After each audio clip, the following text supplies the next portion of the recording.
It is now 100 days since President Yoweri Museveni was sworn in for his 6th term after a landslide victory in an election that had attracted 11 candidates. Now, with his campaigns hinged on securing Uganda's future, President Yoweri Museveni has since formed a new government. So, at what stage is the national resistance movement in delivering what it promised Ugandans 100 days later? Henry Okrut has more in this.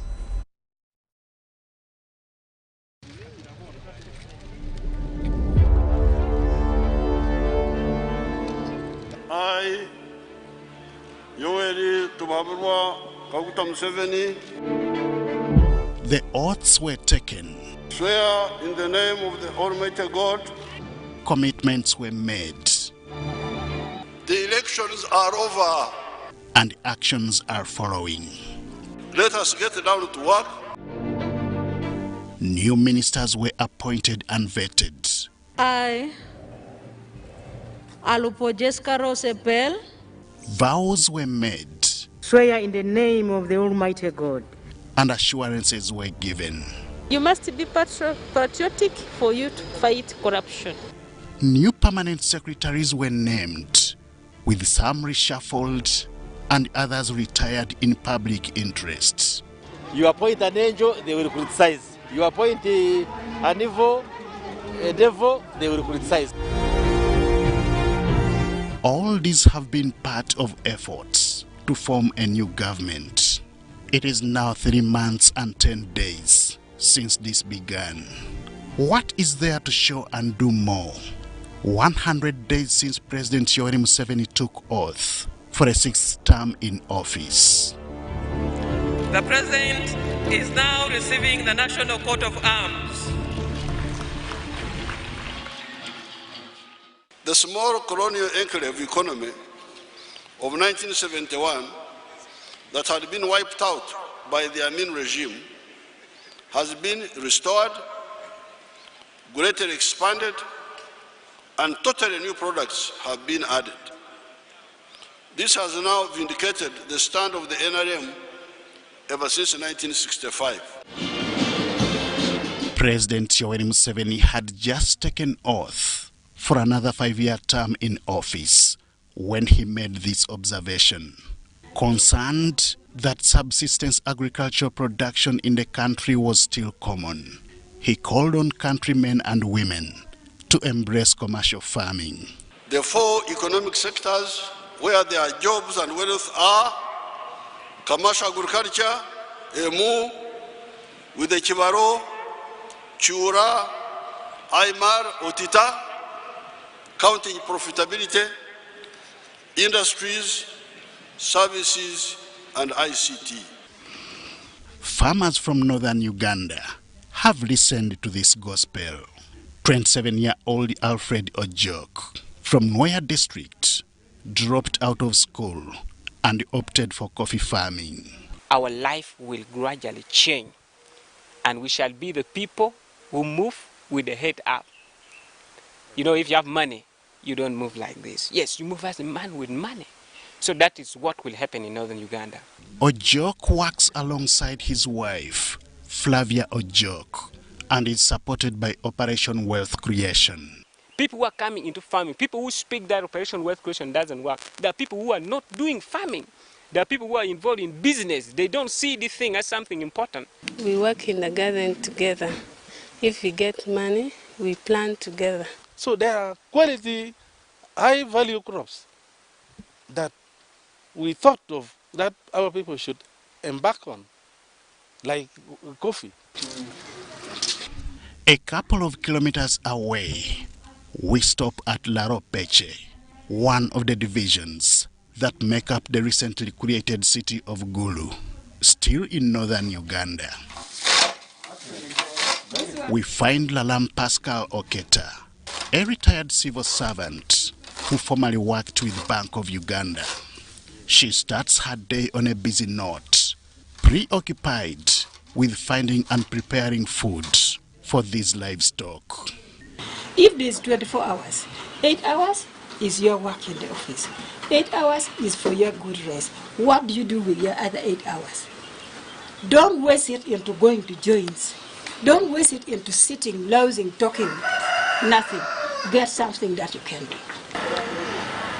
This is how far northern Uganda has gone in recovering from the effects of the LRA insurgency.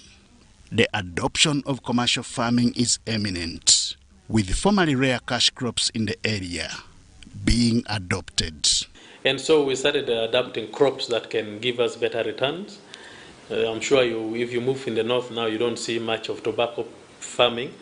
People have left tobacco for coffee. People have left tobacco for maize production. People have left tobacco for cassava. People have left tobacco for products that can give them quick return. This progress, however, is not confined to northern Uganda. In Teso sub-region, we visit a fruit farming conglomerate in Soroti district. We Garden, as it is known, is proud of the ready market for its products, thanks to the establishment of Soroti Fruit Factory.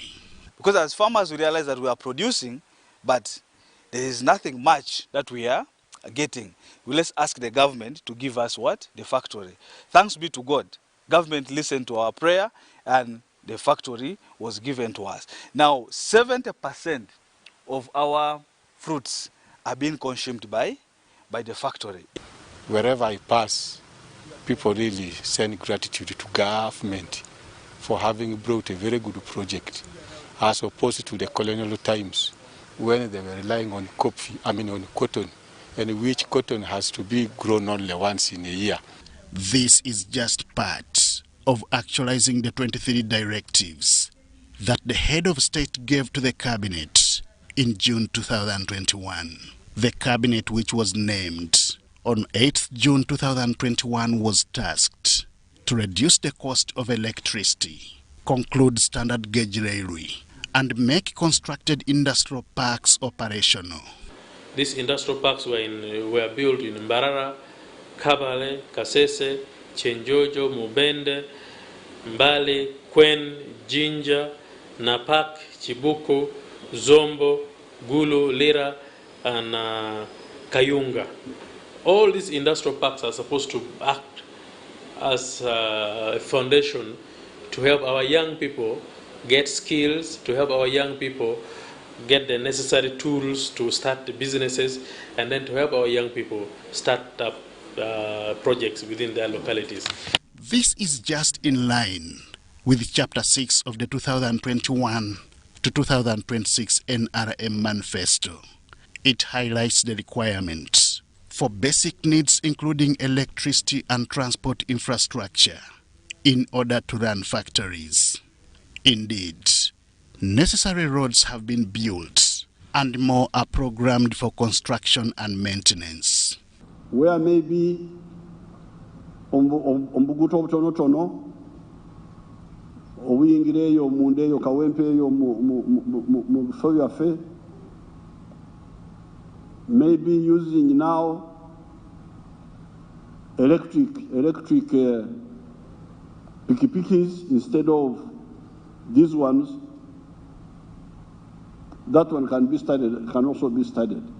By so doing, work already started by Uganda's scientists in making electric buses will be boosted. In the said NRM Manifesto, 400 billion Uganda shillings was proposed for this purpose. The people who have really saved the country are the scientists. So these young people, like these ones here, these young people, tufiirwa ki abaana abo bwe tubasasula bulungi ne banywerera wano ne balemwa okusumwasumwa kugenda bweru. In seeing this actualized, the road has always been bumpy, with challenges such as tax evasion, unemployment and land fragmentation, among others. These being among the 23 directives issued to Cabinet in June.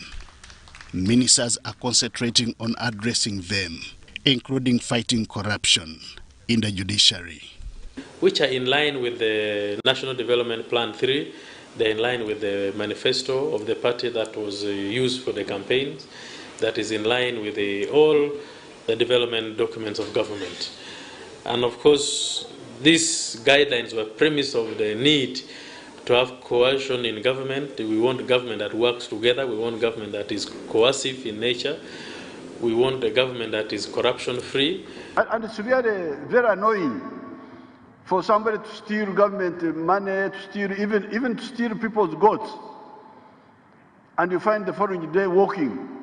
So I am going to bring legislation to stop bail for embezzlement. When this is done and embezzlement is dealt a blow, even the just adopted parish development model of agriculture will be a success. Because if we put 100 million per parish per year, in 5 years, we shall be talking of 500 million in the parish circle, government contribution, and revolving. Development in Uganda has been a long journey that has not just been confined to farming, but also extended to other ventures. Foundation stones have been laid for various projects. Factories have been commissioned, scientists have been trained, and security has been boosted. What a good way to start a new 5-year mandate for the welfare of Ugandans. It is all commitment from the NRM Party Secretariat in having the manifesto well implemented. We are the custodian of the manifesto. We are the custodian of the services that our government is delivering to the population. Our interest is to make sure that the ministers and the civil servants and all the officials of government are performing and implementing these directives as and when they are supposed to do. It will, however, take patriotism and Pan-Africanism, as opposed to tribalism, to have anything achieved. If the tribes are important, why do we have a surplus of maize and sugar and all which they cannot be bought? The NRM has been telling you from 1965 that Pan-Africanism is the way for Africa to go. The day was Wednesday, 12th May 2021, when all these pledges, commitments and appeals were made. And 100 days later, President Yoweri Kaguta Museveni has a reason to smile and continue progressively guiding the country as work remains on course. Henry Okrut, UBC.